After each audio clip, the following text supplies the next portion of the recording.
almost all of mathematics, thinking about the associative law and the commutative law, all of this, they're all kind of based on that you have entities and then you have operations, like addition, manipulation, right? And they're almost always defined as binary operations. It's like there's almost all of math, right? Because you find it for fields, rings, groups, like, and they're basically just playing around with, okay, what if we drop the associative law, the commutative law, but there seems to be almost like a fundamental limit in terms of that these are binary operations. And I'm wondering whether that's a limitation that at some point could be broken through, and that might reveal more about what we're interested in. Simply speaking, most of what we look at, the causal analysis we do, the correlative analysis we do, most of the experiments we do, they tend to be dyadic. There is like this pairwise element that's almost like it's a limitation of our thinking, and it might have trickled down into mathematics, that so much of it is, yes, you can add 3 numbers, but what you really do is you do multiple pairwise manipulations, right? And so there might be something there to go beyond that somewhat arbitrary seeming limitation. That, I don't know, like that's something I'm thinking a lot about these days. I also think that's an important issue and interesting things to think. And some of the mathematics and also ideas like IIT also tries to deal with this thing, right? Like, if there is an A, B, C, that's right. And then thinking about AB only and BC only and AC only, does it actually, also explain ABC as well? Exactly.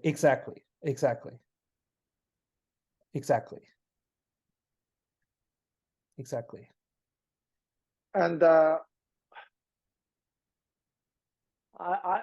think there are lots of ways to think about it, and some are better than the others. And I don't know, it would be very interesting to build a toolbox, maybe computational toolbox, to compare many different kind of ways to analyze higher order interaction. I mean, do you know that I collaborated with Ben Foucher and Oliver Cliff and Joel and to generate a toolbox that allows you to apply 250 different bivariate analysis. Right. Oh, they're all bivariate. I didn't realize. That's interesting. All bivariate. But that already gives some kind of grouping of the bivariate interaction. It's also different for different behaving on different data set. And I've been always thinking that something like that for 3 or more elements will be also very interesting to There is a MATLAB toolbox that some of that current stuff that is happening in neuroscience a lot with topology is getting very close, because a hypergraph and a simplicial complex and the manifolds that come out of that's all related stuff. So it's like people are already drifting in that direction, but it still seems very rudimentary to me. It's still amazing though that there's so much work on trying to understand the brain specifically using graph theory, which is all pairwise and dyadic. And where it also comes up is Shannon's information theory, and so the way that people think about information as a dyadic process, between sender and receiver. And it's just everywhere you look, you find that it's this pairwise thinking. And it seems to go all the way down to the very basics of math, that even a functor or a morphism is usually an arrow connecting 2 things. Yes, but it's also kind of the category theory gives a more flexible kind of things. something that I learned in the category theory workshop is called a polynomial functor. And my memory may be wrong, but David Spivak was talking about something like this, 2y plus 6 or something like that, and that corresponds to some kind of thing that I think takes input and then outputs 2, that corresponds to y to the square, and the 2y corresponds to something that takes 2 inputs and then outputs 1, and then 6 corresponds to something that corresponds to 6 input and then doesn't produce, or some some kind of idea along this, and then try to characterize entity like this as one object. And then you combine this kind of object with another object, and then to sort of describe how the circuit actually works. And then in his view, something like this corresponds to what the deep learning is doing. It's taking something and then produce learning input or examples, and then modify this in some particular way through reinforcement, and then generate a behavior. So it is both generating a behavior and also adjustment signal kind of thing in a very complicated way, but can be described as one package of things like this.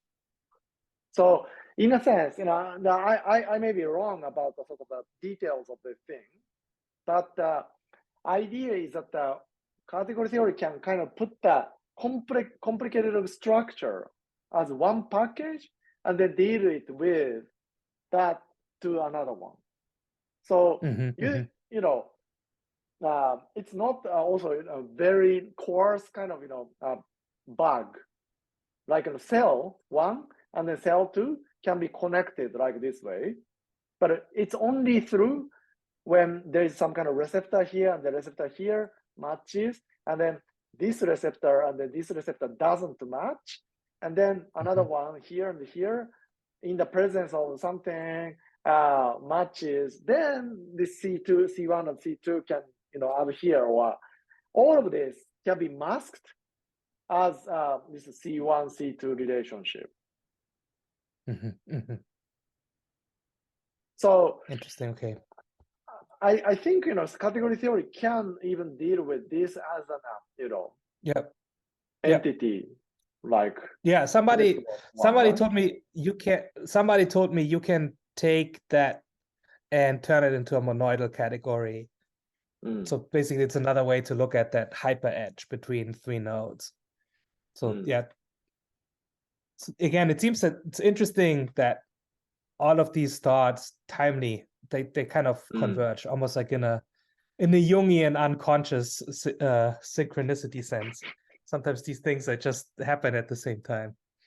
Yeah, many people are probably really wanting the similar kind of tools and are developed at the same time, right? Yeah, and as you said, a lot of this is still static, right? So then the next step is let's turn this all into some kind of dynamic system that is changing. It's very difficult, but some people also coming back to the AI, when those ideas gets implemented or influence the actual reality, it also starts to make our idea more concrete and also stimulate more of the utilization of this type of the idea. So what I really liked about Bob Cook's talk was that I think that ChatGPT is still more or less like feed-forward computation, and then potentially some kind of local recurrent prediction about what's going to happen type thing, right? So some kind of a very controllable and easy nonlinearity. On the other hand, actual language understanding that we do, this is sort of, according to Bob's idea, is that we have an ideas and also concepts in more like a picturistic kind of and also flowing way, and we are delivering this through this limited, one-dimensional kind of verbal or textual kind of, structure. But grammar allows us to put this, one-dimensional things in a sort of a two-dimensional thing, almost like, rhythm game. But each of this, music score is connected in particular way, and then that, entire score is delivered to you over dynamically. And that's the reason why one thing affects on the other, and then the other thing also affects what was said in the past or future dynamically, and also holistically. And this kind of structure is essence of the recurrent computation, and also what the brain does, right? And that's not definitely there in the current GPT, but according to Bob, this quantum architecture things that they are doing with the company may be able to do it. So I don't know what's if it's true or not, but if they are right, then we will get something really potentially much closer to consciousness or human. I don't know. Yeah, it's somewhere between exciting and scary. Yeah. Yeah. Okay. Interesting. All right. I'll just stop the recording again.